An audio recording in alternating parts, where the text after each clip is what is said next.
وعلیکم السلام ورحمۃ اللہ وبرکاتہ۔ آئیے آج کی اس مبارک کا آغاز ہو چکا ہے۔ اس ذات گرامی کی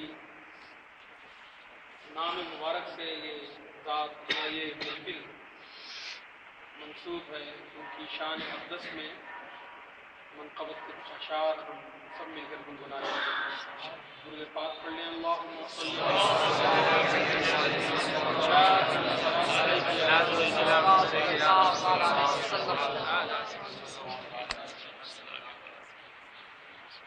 یہ وہ مشہور ہے جس کو حضرت سیدنا محدث عالم ہند نقل فرمایا تھا۔ غریب آئے ہیں در پر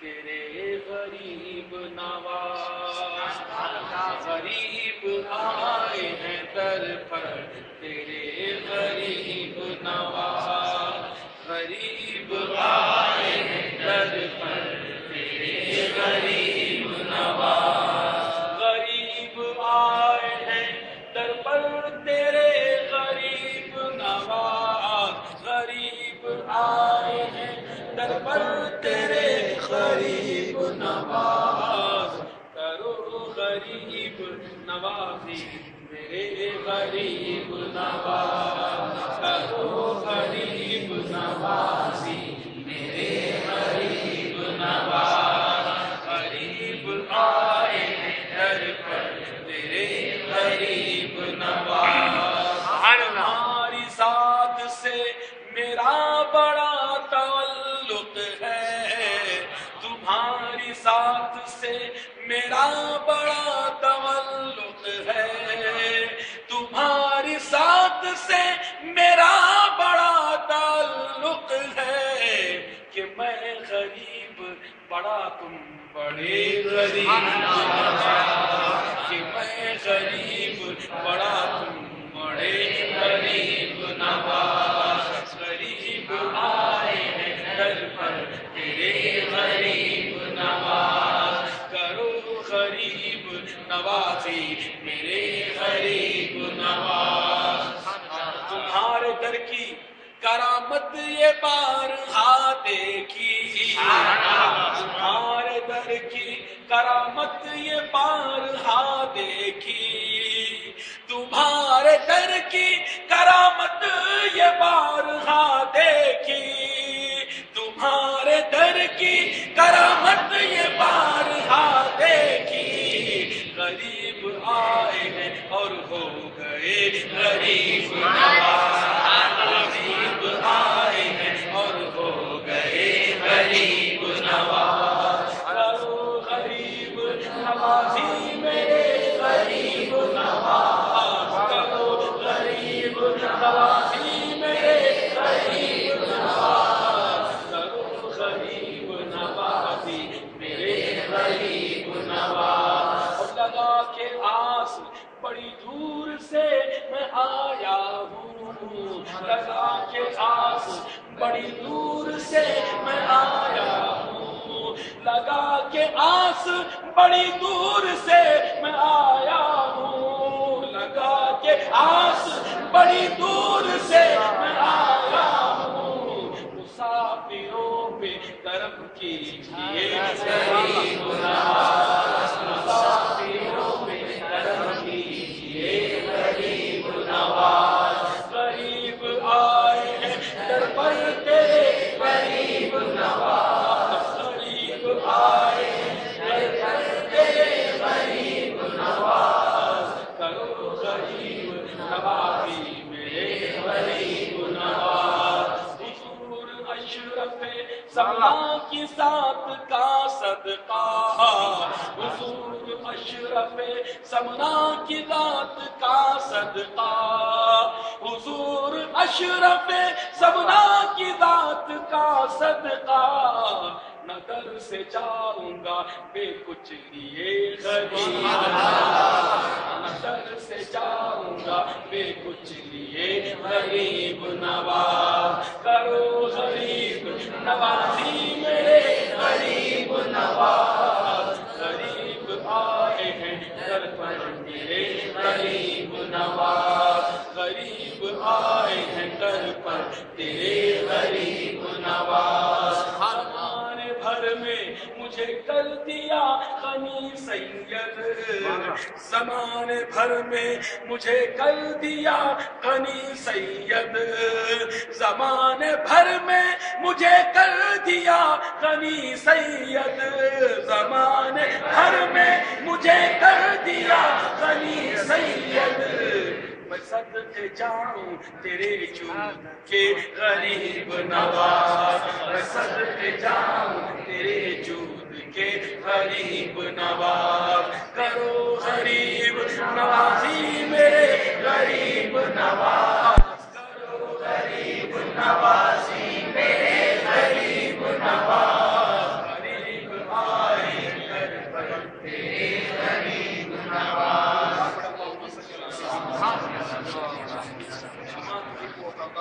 صلی علیہ صلاۃ و سلام علیک یا رسول اللہ صلی اللہ تبارک و تعالی علیہ وسلم، نحمده ونصلي ونسلم على رسوله الكريم، اما بعد فاعوذ بالله من الشیطان الرجیم، بسم اللہ الرحمن الرحیم، قال اللہ تبارک و تعالی فی القرآن المجید والفرقان الحمید، ان اولیاؤہ الا المتقون، آمنت باللہ صدق اللہ مولانا العظیم وبلغنا رسوله النبی الکریم الامین، ونحن على ذلك لمن الشاہدین والشاکرین، والحمد للہ رب العالمین، الصلاة والسلام علیک یا رسول اللہ، الصلاة والسلام عليك يا رسول الله، الصلاة والسلام علیک یا نبی اللہ، الصلاة والسلام عليك يا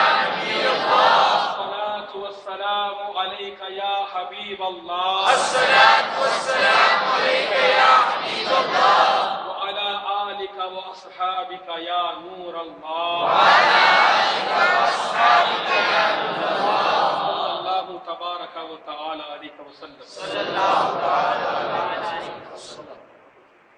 الحمدللہ تبارک و تعالیٰ کہ ہم سیدنا سرکار غریب نواز کے چاہنے والے ہیں،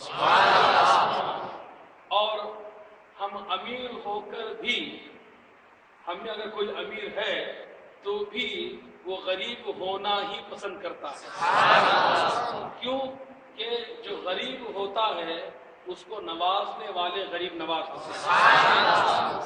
اب جب غریب کا لفظ آ گیا ہے تو آقا نامدار، مدنی تاجدار، احمد مجتبیٰ، ارواحنا فدا جناب محمد رسول اللہ صلی اللہ تبارک و تعالی علیہ وآلہ وصحبہ وسلم کی حدیث پاک کو بھی آپ سماعت فرما لیں۔ قال النبی صلی اللہ تعالی علیہ وسلم ان الاسلام بدأ غریبا وسيعود غریبا فطوبى للغربا، محبت سے بولو سبحان اللہ۔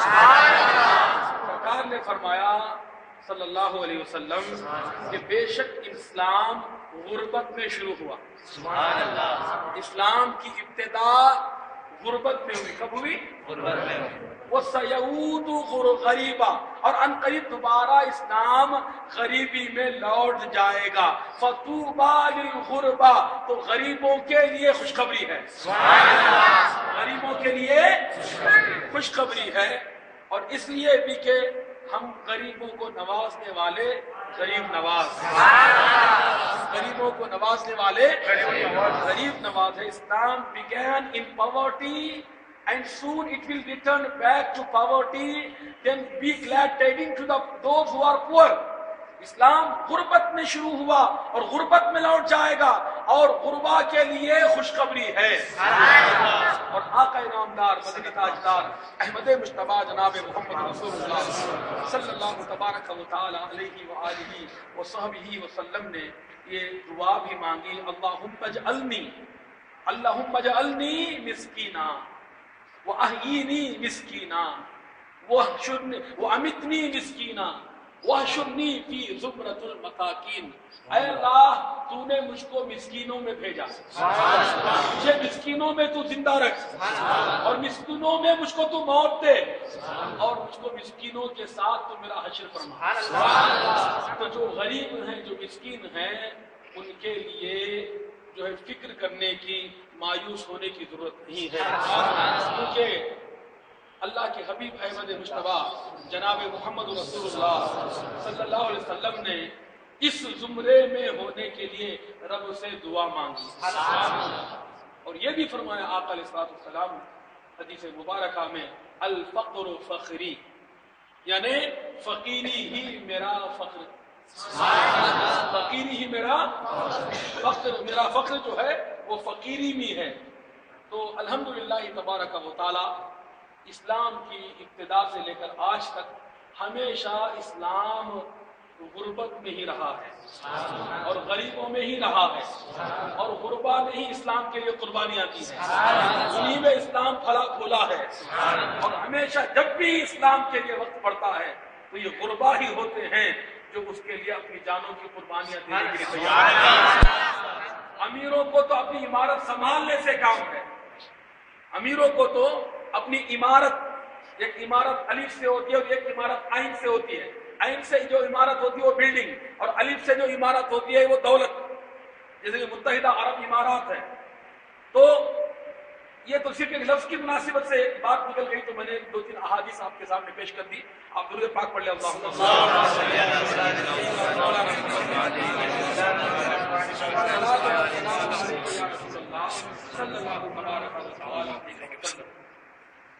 اللہ تبارک و تعالیٰ نے ارشاد فرمایا، ان اولیاؤہ الا المتقون، اس کے ولی نہیں ہوتے مگر وہ جو تقوی والے ہوتے ہیں۔ کون ہوتے ہیں؟ His friends happen only to be the pious. Only the pious happen to be his friends. یعنی اللہ تعالیٰ صرف تقوی والوں کو ہی اپنا دوست بناتا ہے، تو کوئی فاسق و فاجر اللہ کا ولی، no فاسق and فاجر can be the wali of اللہ سبحانہ و تعالیٰ۔ اور اللہ تبارک و تعالیٰ نے کئی جگہ قرآن مجید میں ولایت، شان ولایت کو جہاں پر بیان فرمایا، کرامات اولیاء کو بیان فرمایا، ہر جگہ تقوی کی قید لگائی گئی۔ سورہ یونس کی آیت نمبر 62 میں، ورس نمبر 62 from سورہ یونس، اللہ the Almighty says، الا ان اولیاء اللہ لا خوف علیہم ولا هم يحزنون الذین آمنوا وکانوا یتقون۔ یہ پوری ولایت کا سرچشمے والی آیت ہے، سبحان اللہ۔ جب بھی کسی ولی کا تذکرہ ہوگا یہ آیت ضرور پڑھی جائے گی، جب بھی کسی ولی کا ذکر کرنا ہے، جب بھی کسی ولی کی بات کرنی ہے، جب بھی کسی ولی کا جو ہے ذکر چھیڑنا ہے، یہ آیت پڑھی جائے گی، کیونکہ اللہ تعالیٰ نے اس آیت کریمہ کو ولایت کا سرچشمہ بنایا۔ This is the fountain head of the wilaya and the conditions and the signs of a wali۔ ولی کے شرائط، ولی کی پہچان کیا ہے، اللہ تبارک و تعالیٰ نے اس آیت کریمہ میں بیان کیا۔ میں کچھ عام باتیں آپ کے سامنے جو ہے پیش کرنے کی سعادت حاصل کروں گا مختصر سے وقت میں، کہ آج عوام الناس دیکھیے، اللہ تعالیٰ نے، اللہ کے رسول نے اہل علم کے نزدیک ولی الگ ہے، اور ظاہر سی بات ہے ہم سب مسلمان ہیں، all of us are Muslims and we have to follow the Sunnah, follow the Sharia, and we have to accept the decision given by the Quran and the Hadith and the ulama۔ ہمیں قرآن اور حدیث اور علماء کے دیے ہوئے فیصلے کو ہی قبول کرنا ہے، مگر عوام الناس کا یہ حال ہے کہ وہ اپنی طرف سے خود جو ہے ایک معیار، ایک اسٹینڈرڈ بنا لیتے ہیں، اور ان کے نزدیک ولایت کا معیار الگ ہے۔ تو اللہ تبارک و تعالیٰ کے حبیب احمد مجتبیٰ جناب محمد رسول اللہ صلی اللہ تعالی علیہ وآلہ وسلم نے ارشاد فرمایا، من احدث فی امرنا ھذا ما لیس منہ فہو رد۔ یہ بخاری شریف کی حدیث ہے جو بدعت کے لیے عام طور پر بولی جاتی ہے، مگر میں آج اس حدیث سے الگ معنی آپ کے سامنے پیش کرنے کی سعادت حاصل کر رہا ہوں۔ وہ یہ ہے کہ جس نے ہمارے دین میں کوئی ایسی بات نکالی من احدثا، احدثا یہ بنا ہے نئی چیز کو، حادث کہتے ہیں جو چیز پہلے نہیں تھی بعد میں وجود میں آئی، اس کو حادث کہتے ہیں۔ کائنات کی ہر چیز حادث ہے، صرف اللہ کی ذات اور اس کی صفات وہ قدیم ہے، یا قائد کا مسئلہ ہے۔ جو اللہ تبارک و تعالیٰ کی ذات اور صفات کے علاوہ کسی اور کو قدیم مانے وہ کافر ہے، وہ اسلام سے خارج ہے۔